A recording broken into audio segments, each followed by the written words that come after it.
when you mentioned that study that out of all the ethnicities that make up the American diaspora, if you will, that we were the only ethnicity that favored socialism. And that really makes me sad. It makes me sad because I know that is not the stock from whence we come, right? When you talk about Booker T. Washington and Frederick Douglass, we were a very enterprising people.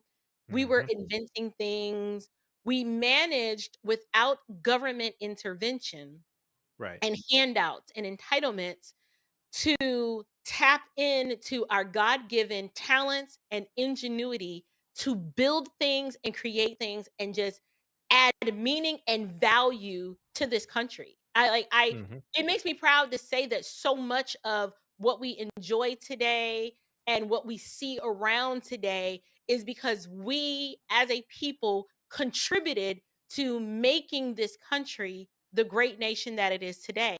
And to know 100%. that post civil rights, we're here now, and my people actually favor socialism. Like, yes, we need the government to manage our healthcare, and we need the government to actually, give us universal basic income and all of these things.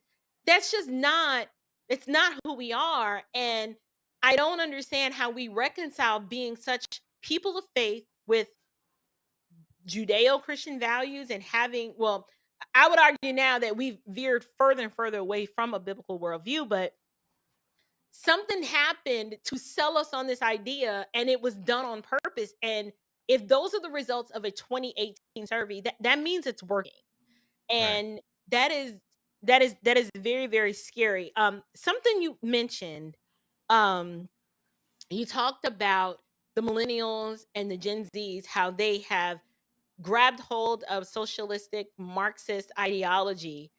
But when you talk, like for me, when I talk to a lot of my conservative friends who have children that are young adults or, high school to young adult age, their parents are distinctly conservative, but their offspring are the complete opposite.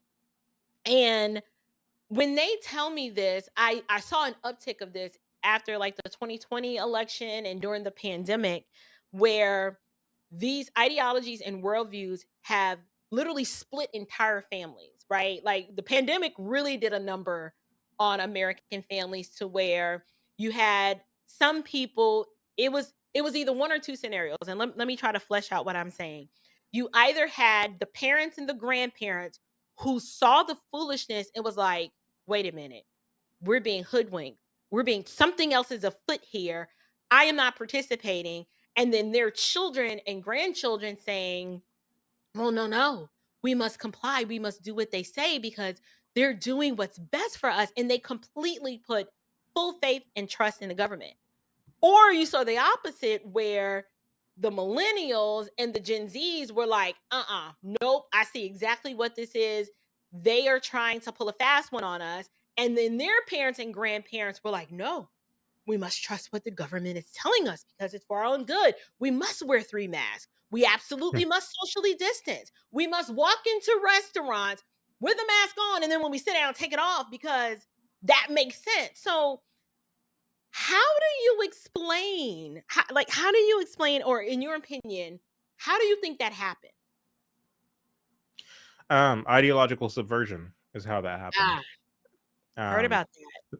yeah, ideological subversion. The thing is like, Yuri Bezmenov talks about this in his interview with G. Edward Griffin in 1984, where he talked about part of what they did, they being the communist, is that they planted ideological subversion in the Western world because they wanted to, in a sense, pry young people from the values of their parents. Ah, Because the thing is like, um, in the Bible we learn that we are to train our children up in a way that they should go. right. We learn that we're supposed to. I mean, for example, the Israelites being led out of Egypt, that they are Mhm. to uh, basically uh, show and exemplify to their children the God who led them out of Egypt, and Right. never forget. And so when you look at the Western world during the peak of communism around the world, communists had a lot easier time infiltrating Eastern countries that didn't know God, that were atheists and or serving some other religion, Right. than they did America. Why is Mm. that? The reason that was is because Judeo-Christian Christianity was the undergird of America. I'm not talking about politically. I'm talking about just in terms of like practical, like boots on the ground. A lot of families were church going. A lot of families did espouse Christian values, and that was true in America. So it was really difficult to penetrate America in the same way that it was to penetrate, say Vietnam or Cuba or what have you. And so, Right. uh, if you want to make it easier, if you want to soften a country like America in terms of being able to infiltrate it with communism or any kind of other ideology that is anti God, the way that you do it is you go after the children, you go after the youth, and Come you on. try to create enmity between child and parent. You try to create division. If you look at a lot of the polls that were conducted prior to the 1960s over social issues, uh, based on age demographic, you'll find that there's little difference between the way that young people saw things and the way that the adult generation saw things. That's prior to the 1960s. Mm. Over issues of sex, over issues of war, over issues of all sorts of things. The thoughts and beliefs between the young generation under the age of 18 and the older generation over the age of 30 and in between were about the same on any given subject. However, after the 1960s, you see this wide disconnect between the youth and the adult generations. Now, what took place in this period of time, this decade of time between the 50s and the 70s? Well, you had these new publications coming along like Mad Magazine. Mad Magazine poked fun at the adult generation and of traditional values.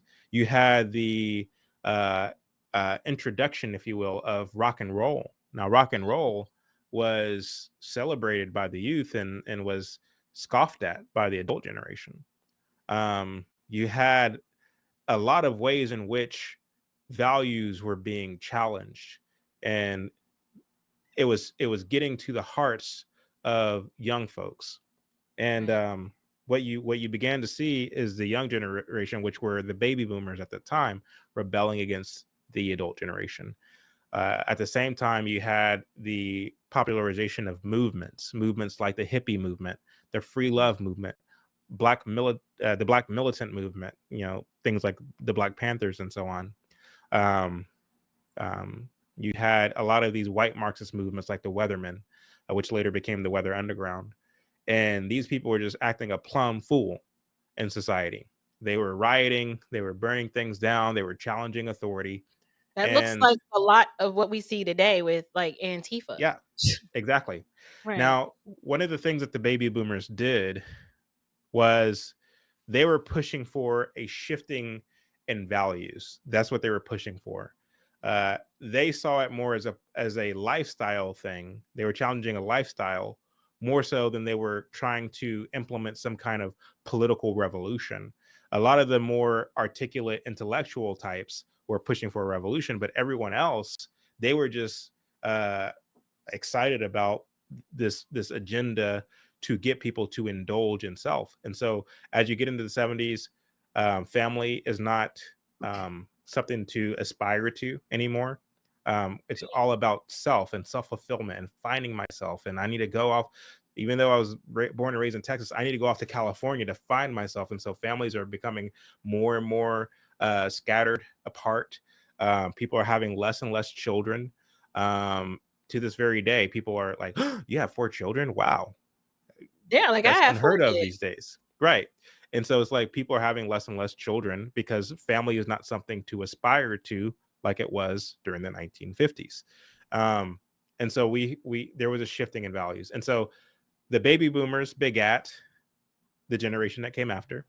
Mhm. These were the parents who didn't want to be the rigid, kind of Izzy and Harriet type of, picture perfect family that they were raised in, because they thought that that was suffocating. So they felt that they should teach their children, like, you can be who you want to be, you can do what you want to do. And that had detrimental effects. And then that generation gave birth to the millennial generation. And we were the generation where everybody gets a trophy, everybody is special, you can be whatever you want to be. That had detrimental effects.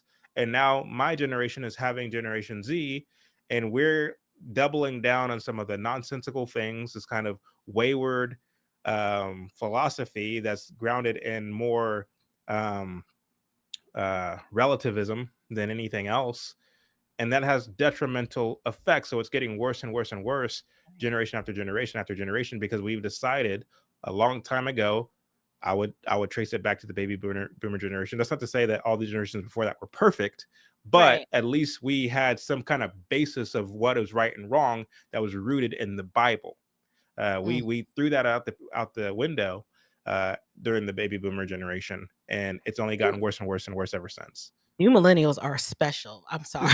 I just y'all are a whole nother I just be like, "Oh, you're so fragile. Oh, poor thing."